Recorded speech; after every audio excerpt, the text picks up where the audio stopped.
दिल्ली की Rouse Avenue court से लालू परिवार को बड़ा झटका लगा है। राउज एवेन्यू कोर्ट की स्पेशल सीबीआई कोर्ट ने आईआरसीटीसी घोटाले में लालू परिवार पर आरोप तय कर दिए हैं। घोटाले में लालू यादव, तेजस्वी यादव और राबड़ी देवी पर आरोप तय हुए हैं। कोर्ट ने कहा कि लालू यादव की जानकारी में टेंडर घोटाले की पूरी साजिश रची गई।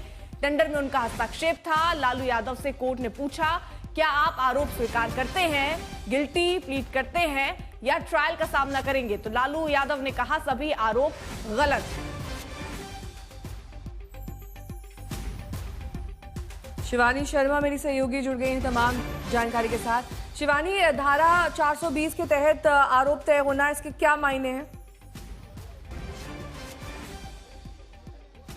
देखिए, जिस तरह से धारा लगाई गई है 420 की, इसका मतलब है धोखाधड़ी उन्होंने की। इतना ही नहीं, तमाम दूसरे जो केसेस हैं उनके ऊपर लगाए गए हैं, चाहे वो कॉन्स्पिरेसी हो, षड्यंत्र हो, धोखाधड़ी हो, या फिर एक पब्लिक सर्वेंट रहते हुए जो उनकी भूमिका है उस पर भी यहाँ पर आरोप तय हुआ है। उन्होंने उसका गलत उपयोग किया, किस तरह से टेंडर्स के लिए उन्होंने अपना प्रभाव इस्तेमाल किया रेल मंत्री होते हुए। क्योंकि ये जो पूरा घोटाला है, अगर आईआरसीटीसी की हम बात करें तो ये उस वक्त का घोटाला है जब लालू प्रसाद यादव रेल मंत्री हुआ करते थे, केंद्रीय रेल मंत्री हुआ करते थे। 2004 से 9 के बीच में उन्होंने तमाम होटेलियर्स को फायदा पहुंचाने के लिए टेंडर्स में तब्दीली की, अनियमितताएं की। और इतना ही नहीं, कोर्ट ने यहाँ पर यह आरोप भी लगा दिया है कि किस तरह से राबड़ी यादव को तमाम शेयर्स ट्रांसफर किए गए, बहुत सारी लैंड का और पार्सल्स का अंडर वैल्यूएशन किया गया, किस तरह से अपने हिसाब से रूल्स और रेगुलेशंस को तब्दील किया गया, किस तरह से पब्लिक फंड को नुकसान हुआ, किस तरह से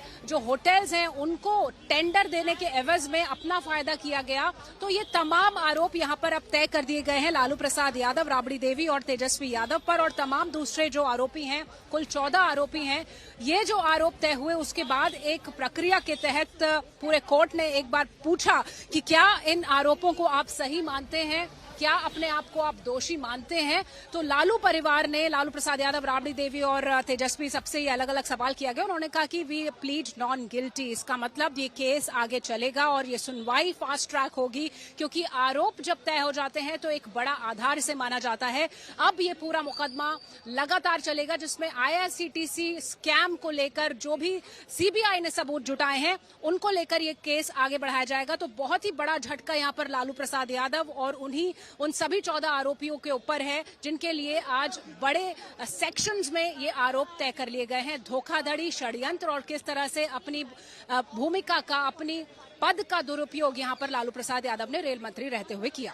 आशुतोष भी हमारे साथ, हमारे सहयोगी मौजूद है। शशिभूषण भी पटना से हमारे सहयोगी मौजूद हैं। आशुतोष, क्योंकि ये दो अलग अलग मामले, लैंड फॉर जॉब ये एक अलग मामला था जिस पर नौकरी के बदले जमीन देने का पूरा ये घोटाला था। आईआरसीटीसी घोटाला दरअसल होटल, यानी कुल मिलाकर अगर आरोपों के हिसाब से देखें तो लालू परिवार पर यही आरोप लगते रहे हैं लगातार कि उन्होंने हर मामले में धोखाधड़ी की है। लालू यादव की तस्वीरें हम आपको दिखाना है, ये उस वक्त की तस्वीर जब कोर्ट वो जा रहे थे। अब तस्वीरें आने लग गई हैं जब वो कोर्ट रूम से बाहर निकल रहे हैं। हालांकि लालू प्रसाद यादव, राबड़ी देवी और तेजस्वी यादव तीनों ही कोर्ट में मौजूद थे। राबड़ी देवी पर बेनिफिट लेने का, तेजस्वी पर बेनिफिट लेने का ये आरोप लगा। लालू यादव ने ये सारे बेनिफिट उनको दिलवाए, इस तरह की कई आरोप है। लेकिन आशुतोष, जो मेरा सवाल था कि यहाँ ये जो आईआरसीटीसी वाला घोटाला है, यानी जो होटल आप दे रहे हैं, जो टेंडर दे रहे हैं, आपने उस पर भी घोटाले किए, आपने वहां पर भी जमीन ले ली, जो लोगों को नौकरी दे रहे हैं वहां पर भी आपने जमीन ले ली। तो यानी जहां जहां जिनसे जिनसे बन पड़ा, अगर आरोप के आधार पर देखें तो सबसे जमीन ले ली। सीधा सा मामला ये था कि बतौर रेल मंत्री रहते हुए जो होटल थे, आईआरसीटीसी के पास अपनी संपत्तियां हैं, उन होटलों के रख रखाव के लिए टेंडर प्रक्रिया में उन्होंने बदलाव किया।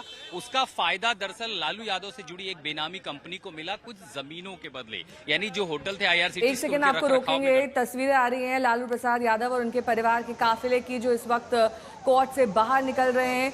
प्लीड गिल्टी, कोर्ट ने कहा आप लालू प्रसाद यादव करते हैं, तो उन्होंने कहा नहीं, सभी आरोप निराधार और गलत हैं। ये देखिए लंबा चौड़ा पूर्व सीएम लालू प्रसाद का काफिला और उनके साथ उनकी पत्नी और तेजस्वी यादव, उनके बेटे भी अब बाहर निकलते हुए। अब आशुतोष, आप अपनी बात पूरी करिए। तो चूंकि आईआरसीटीसी के होटलों से जुड़ा उसके रख रखाव का मामला था और उसी में अदालत ने प्रथम दृष्टया ये तय किया कि न सिर्फ उन्होंने अपने पद का गलत इस्तेमाल किया यानी prevention of corruption, conflict of interest, दूसरा न सिर्फ उसके लिए आपने षड्यंत्र किया यानी जो है धारा 120 के तहत, बल्कि उसमें धोखाधड़ी भी हुई यानी धारा 420 का मुकदमा। इन तमाम मामलों में जो सजा है वो 3 साल से ज्यादा है। आज अदालत ने इन तीनों को आरोपी मान लिया है। 2017 जुलाई का मामला कुल मिलाकर के देखें तो 99 महीने लगभग यानी आप समझिए कि 2017 कहां सीबीआई ने तब मामला दर्ज किया था, दिल्ली, झारखंड, बिहार छापेमारी हुई थी, मामला दर्ज हुआ, उसके बाद ईडी ने केस आगे बढ़ाया, अब इस स्टेज तक पहुंचा कि अदालत ने माना कि तमाम जो आप मामले दर्ज किए थे उनमें से 3 सबसे महत्वपूर्ण है और वो बेहद खतरनाक भी है, खासकर ये देखते हुए कि आप बिहार में चुनाव के दहलीज पर खड़े हैं और उसके ठीक पहले अदालत का यह मानना कि आपने भ्रष्टाचार किया, आपने षड्यंत्र किया, आपने धोखाधड़ी की। और सिर्फ लालू यादव नहीं बल्कि उसमें राबड़ी देवी और तेजस्वी यादव जो कि बिहार में इस समय चुनाव में विपक्ष का सबसे बड़ा चेहरा है, इन तीनों को माना और उसके बाद ये पूछा कि क्या आप अपना जो दोष है वो कबूलते हैं, क्या आप अपना जुर्म कबूलते हैं? उन्होंने कहा नहीं, नो प्लीड नॉट गिल्टी। जाहिर है इसके बाद अब मुकदमा शुरू होगा। और शशि भूषण भी हमारे सहयोगी जुड़े हुए हैं तमाम जानकारी के साथ। शशि, देखिए चारा घोटाला, लैंड फॉर जॉब मामला, आईआरसीटीसी का मामला, ये तमाम लंबी चौड़ी फेहरिस्त है लालू एंड फैमिली के ऊपर। अब जो आरोप आज तय हो गए हैं इसे बिहार में प्रबल तौर पर आरोपों के रूप में जाहिर तौर पर रूलिंग पार्टी इस्तेमाल करने वाली है और इनको इससे बल भी मिलता है और ये एक बहुत बड़ा फैक्टर बन सकता है। बिल्कुल इससे इनकार नहीं किया जा सकता है नेहा, जो आप कह रही हैं, क्योंकि देखिए सबको मालूम है कि बिहार में विधानसभा चुनाव की प्रक्रिया चल रही है और इस प्रक्रिया के बीच अगर लालू प्रसाद यादव और राबड़ी देवी और तेजस्वी यादव इनके ऊपर आरोप तय कर दिया कोर्ट ने। 2017 में एफआईआर दर्ज की गई थी जो ये लैंड फॉर जॉब आईआरसीटीसी मामला था उसमें, और उसके बाद लगातार ये मुद्दा बना है। हमने देखा है बिहार में जो पूर्व डिप्टी सीएम रहे बीजेपी के नेता थे सुशील कुमार मोदी, वो लगातार आईआरसीटीसी और लैंड फॉर जॉब मामले को लेकर के एक के बाद प्रेस कॉन्फ्रेंस करते थे और उन लोगों के नाम सामने लेकर के आते थे जिनको नौकरियों के बदले जमीनें लालू परिवार ने ली, उन पर आरोप लगा। तो ये मुद्दा पहले से भी रहा है और अब तो इस मामले में आरोप तय अगर कोर्ट ने किया है तो इस बार चुनाव में मुद्दा नहीं रहेगा, इसको इनकार नहीं किया जा सकता है। ये बड़ा मुद्दा रहेगा चुनाव के बीच भी और देखना होगा कि अब जो एनडीए है वो किस तरह से हमलावर होता है नए सिरे से, क्योंकि अब तक जो मामले चल रहे थे, चाहे चारा घोटाला मामले में लालू यादव सजायाफ्ता हों या फिर जो दूसरे मामले, तेजस्वी यादव के ऊपर कहीं किसी मामले में आरोप तय नहीं हुआ था। ये पहली दफे हुआ है कि जो बिहार में महागठबंधन के तरफ से सीएम फेस के कैंडिडेट बताए जा रहे हैं, जिसको लेकर के अभी कसमकस जारी है, और जो आरजेडी का नेतृत्व जिनके हाथ में है वो तेजस्वी यादव, उनके ऊपर एक आरोप तय हुआ है। लेकिन और शशि भूषण, इस मामले में पूरी ये तो वो बात हो गई कि अभी यही नहीं तय हो पा रहा। आरजेडी की तरफ से जरूर कहा जा रहा है तेजस्वी यादव सीएम चेहरा है, कांग्रेस तैयार नहीं है, बाकी जो सहयोगी वो तैयार नहीं है। अब उन पर पहली दफा ऐसे आरोप तय हो जाए तो ऐसे में अब ये और मुसीबत बढ़ जाएगी।